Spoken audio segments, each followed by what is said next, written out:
आज आपल्याला single phase AC सर्किटचं थर्ड लेक्चर बघायचं आहे. प्रिवियस लेक्चरमध्ये आपण RMS value, peak factor, form factor आणि त्याचे इक्वेशन्स बघितले होते. तर आजच्या लेक्चरमध्ये आपल्याला बघायचं आहे point that is a phasor representation. Okay, आता फेजर रिप्रेझेंटेशन थोडं नाव वेगळं आहे. ठीक आहे, फेज म्हणजे अँगल. आता फेजर म्हणजे काय बघा. आपल्याला फेजर रिप्रेझेंटेशनची गरज का पडते? आपण यूज काय करतो? ग्राफ यूज करतो. ग्राफ म्हटलं तर काय असतं, त्यामध्ये एक एक्स ॲक्सिस आणि एक वाय ॲक्सिस, आणि त्याच्यामध्ये आपण काय वापरतो? आपले व्हेव्ज वगैरे वापरतो. ओके, पण आता या फेजर रिप्रेझेंटेशनमध्ये आपल्याला फेजर किंवा ग्राफिकलच्या व्यतिरिक्त फेजर का वापरावं लागलं? तर अडचण अशी आहे की ग्राफिकल मेथडचे काय लिमिटेशन्स आहे. ठीक आहे, म्हणजे जास्त मोठ्या प्रमाणातले waves, sine wave, cosine wave आपण यामध्ये जर आपण प्लॉट केले तर हे थोडं कसं असतं, डिफिकल्ट जातं. ठीक आहे, सो त्यासाठी वापरण्यात येतं that is a phasor representation. म्हणून हे फेजर रिप्रेझेंटेशन हा AC सर्किटमध्ये वापरण्यात आले. ठीक आहे, आता ॲक्च्युअल बघूया की फेजर रिप्रेझेंटेशन असतं काय. आता का वापरण्यात आलं हे तर समजलं आपल्याला, पण महत्त्वाचं की फेजर रिप्रेझेंटेशन असतं काय. ही एक प्रकारची काय असते, एक स्ट्रेट लाईन असते. लक्ष द्या, एक प्रकारची काय स्ट्रेट लाईन आहे, आणि त्या स्ट्रेट लाईनवर काय असतो, एक ॲरो. ओके, आता जसं मी याला एक लाईन कन्सिडर करतो, राईट. ह्या लाईनला म्हणतो मी रेफरन्स लाईन. ओके, आणि त्यानंतर ही तुमची ती ॲरोवाली लाईन, राईट. ही ॲरोवाली लाईन. आता हा ॲरो काय सांगतो तुम्हाला? डायरेक्शन, बरोबर. आणि ही जी लाईन आहे ही काय सांगते तुम्हाला?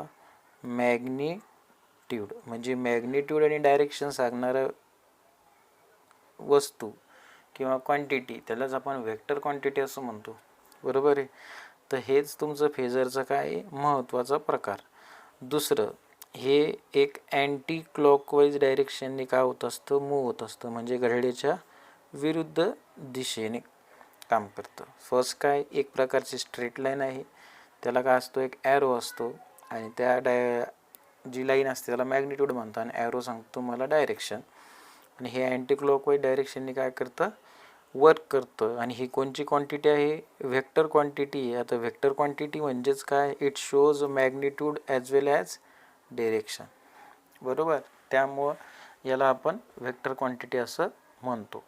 नंतर महत्त्वाचं बघा की ही जी क्वांटिटी आपण वापरतोय, बरोबर, तर आता ही मोजावं तर लागणार आपल्या अँटी क्लॉकवाईज डायरेक्शननी किंवा क्लॉकवाईज डायरेक्शननी मूव्ह होत असेल तर हे मोजलं जातं बघा अँग्युलर व्हेलॉसिटी. म्हणजेच काय असतं, त्याला आपण जसं व्हेलॉसिटीचं युनिट काय असतं, मीटर पर सेकंड्स. ओके, आता मग ह्याला कसं मोजणार आपण?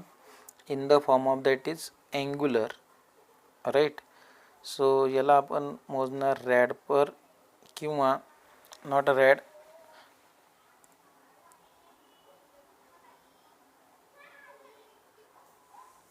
Unit is that is rad per second.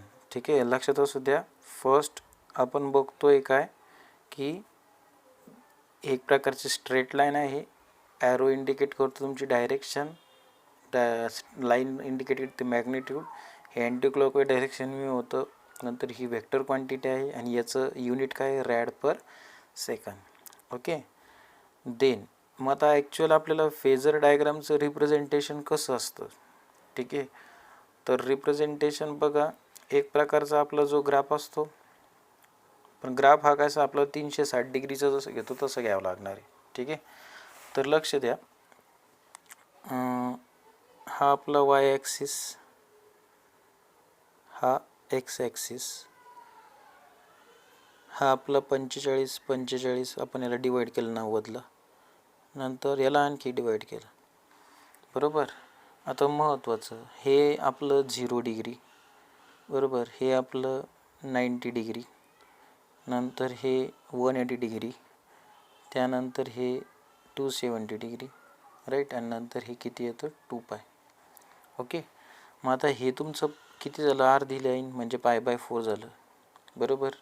ह्यानंतर हे π/4 नंतर हे काय झालं 3π/4 नंतर हे 5π/4 नंतर हे 7π/4 म्हणजेच काय केलं तुम्ही याला डिवाइड करून घेतलं. ठीक आहे. नंतर याच्या बरोबर एक्झॅक्टली हॉरिझॉन्टल लाईन आणि त्यामध्ये तुमची काय असते दॅट इज अ वेव्हफॉर्म. समजतंय का? याचे प्रोजेक्शन घेता ना तुम्ही राईट. त्याप्रमाणे मी काय करतोय याचे सुद्धा प्रोजेक्शन इथं घेतोय म्हणजे तुम्हाला काय बनणार इकडे एक डायग्राम बनणार. ठीक आहे. ही लाईक दिस अँड लाईक दिस. समजतंय का? ओके. हे तुमचं ओरिजिन ओ. आता हे तुमचं करंटच्या फॉर्ममध्ये घेतोय त्यामुळं हे माझं काय झालं पीक करंट, त्याला IM म्हणू. बरोबर. आता हे जे तुम्ही घेतलेलं आहे एवढं करंट, ठीक आहे, तर याची व्हॅल्यू किती असते 0.707. हे माहिती आहे तुम्हाला 0.707 कशाची आलेली व्हॅल्यू. ओके. पीक फॅक्टर 7.07 पण हे काय असणार मायनस राईट. त्यानंतर इथं तुमचं किती होतं हे अर्ध सायकल म्हणजेच पाय. नंतर इथं पूर्ण कंप्लीट होती ती 2π. ओके. त्यानंतर हा आपला काय 45 नंतर हा आपला 90 नंतर हा आपला 90च्या पुढचा 135 बरोबर. नंतर हा 5π/4 नंतर हा 3π/2 आणि हा नंतर 2π. गेटिंग. तर हेच तुमचं काय एक प्रकारचं कशाचं हे झालं आहे फेजर डायग्रामचं रिप्रेझेंटेशन. थोडं कॉम्प्लिकेटेड आहे बट जास्त विशेष नाही आहे. तुम्ही मेकॅनिकलचे विद्यार्थी असल्यामुळे तुम्हाला हे प्रोजेक्शन समजता पटकन. Okay. This is called as what phasor representation. Okay. Then next आता आपल्याला बघायचं बघा phasor of an alternating quantity. आता फेजरमधल्या अल्टरनेटिंग क्वांटिटीमध्ये फर्स्ट येतं तुमचा फेज अँगल. ओके. तर first that is a phase angle. Phase angle म्हणजे आपला थिटा म्हणतो आपण. बरोबर. आता फेज अँगल असतो काय की phase is a particular point in a cycle of wave form which measured angle. बरोबर. अँगल हा फेज अँगल पहिले कशाने रिप्रेझेंट करतात तर हे दाखवलं जातो थिटाने. बरोबर. आता मी आपल्याकडे इन्स्टंटेनियस व्होल्टेज असतं काय असतं ते VM साईन थिटा. बरोबर. आता हा थिटा म्हणजेच तुमचा ω असतो. बरोबर आहे. मग थिटाच्या जागी मी ω पुट केलं तर काही अडचण आहे का? काहीच अडचण नाही. ओके. पुन्हा ह्या ओमेगाला मी असं लिहू शकतो का 2πf. हो आणखी लिहू शकतो म्हणजे याला आणखी तुम्ही सिम्प्लिफाय काय करू शकता फॉर्ममध्ये लिहू शकता. ठीक आहे. सो इथं महत्त्वाचं काय फेज अँगल एक पर्टिक्युलर सायकल राईट आणि हा काय करतो अँगल मोजतो. ओके. नेक्स्ट बघा फेज डिफरन्स. आता फेज डिफरन्स म्हणजे काय. आता जसं तुम्ही इलेक्ट्रॉनिकची भाषा आता म्हणजे इलेक्ट्रिकलचा सब्जेक्ट तुम्ही बघताय बरोबर.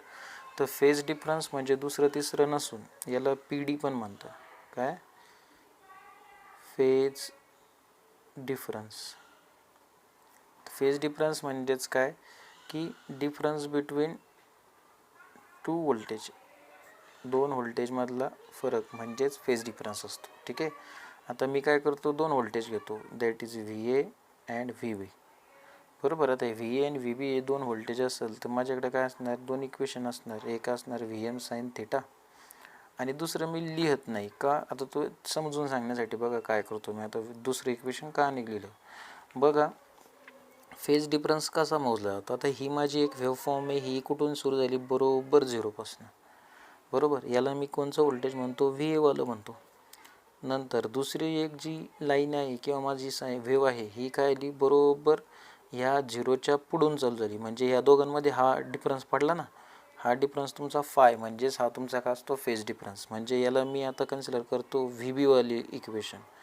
बरोबर. मग आता VB इज इक्वल्स टू माझं इक्वेशन काय असणार आहे VM साईन तुमचा थिटा तर असणारच त्याच्यामध्ये पण अधिक काय होणार त्यामध्ये फाय पण ॲड होणार ना. हा फेज डिफरन्स झाला ना. बरोबर. म्हणजे ह्या फेज डिफरन्स दोघांमधला काय झाला VA आणि VB मधला फरक. ह्या डिफरन्सलाच आपण काय म्हणतो फेज डिफरन्स. ओके. काय असं विशेष नाही. आताचे जे पॉईंट आहे हे थोडेसे कसे सोपे. ओके. देन नेक्स्ट पॉईंट आहे बघा, that is leading and lagging. आता लीडिंग म्हणजे काय, आता तुम्ही क्रिकेटमध्ये बघा लीड नाही करताय म्हणजेच काय, जास्त रनाने आहे, बरोबर.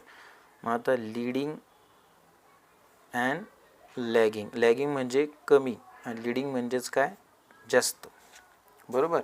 लीड करतोय तो, बरोबर. आता बघा मी पुन्हा 2 व्होल्टेज घेतो डायग्रामच्या फॉर्ममध्ये पटकन समजेल. हे माझी काय आता व्ही ए व्होल्टेज, बरोबर. त्यानंतर हे माझं काय घेतो मी आता, व्ही बी घेतो. हे व्होल्टेज कोणचं आहे, व्ही बी. आता यामध्ये कोण लीड करतोय बघा, तुमचा व्ही बी लीड करतोय ना, बरोबर. व्ही बी पुढे आहे तुमचा, म्हणून V B leads what, V A. हे समजतंय का, बरोबर. हा लीड करतोय म्हणजेच काय, तुमचा अँगल पॉझिटिव्ह डायरेक्शनने अँटी क्लॉकवाईज डायरेक्शनने जाणार, व्ही ए आणि हा व्ही बी. हे समजतं का, बरोबर. म्हणजे लीड करतो. आता लॅग करतो म्हणजेच काय, कमी असतो, म्हणजे लाईक दिस. हा व्ही ए आणि हा व्ही बी, म्हणजेच काय झालं, व्ही बी लॅग्स व्ही ए, म्हणजे खालून चालू होते ना, 0च्या खालून चालू होते, बरोबर. म्हणजेच याच्यामध्ये आता आपण काय सांगू शकतो की व्ही बी लॅग्स व्ही ए, आणि यामध्ये काय सांगू शकतो, V B leads V A. आणि याच्यामध्ये डायग्राम कशी असणार, तर डायग्राम ही डाऊनवर्ड साईडला असणार, म्हणजेच like this five.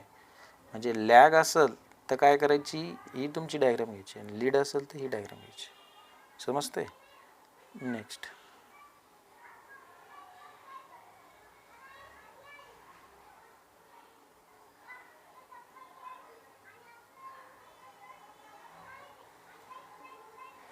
In phase and out phase.